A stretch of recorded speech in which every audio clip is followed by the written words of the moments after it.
بسم الله الرحمن الرحیم. السلام علیکم ورحمت الله وبرکاته.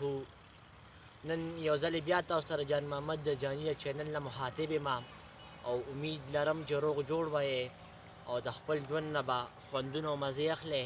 نن د سره یو نظم شریک کوم. نظم عنوان دی چې خاني.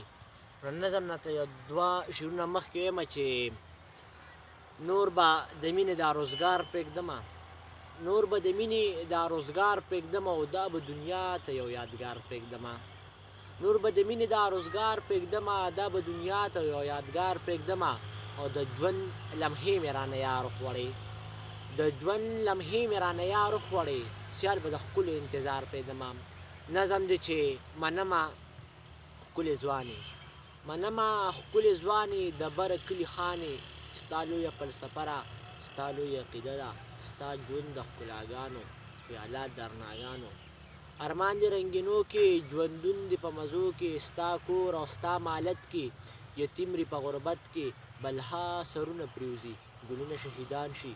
ستا نوم او سیاست کې حیران یم څنګه ودان یې، دا ته څنګه انسان یې. ستا نوم او سیاست کې حیران یم څنګه ودان یې، دا ته څنګه انسان یې. د خان او جهان فکر، د خپل ځان او د خان مکر، ستا دغه یو عادت دی نشي د ستا فطرت دی، ستا دغه یو عادت دی نشي د ستا فطرت دی. لګیا یم په ژړا یم خپل ځان ته ورخطا یم، دنیا کې هم تنها یم، دنیا کې هم تنها یم. جړېږم رجېږم سوځېږم میره کېږم، ځواني دې اور پسې شه خاني دې اور پسې شه، زه سیال درته حیران یم قسم دې په لړزان یم. خاني دې اور پسې شه ځواني دې اور پسې شه، زه سیال درته حیران یم قسم دې په لړزان یم.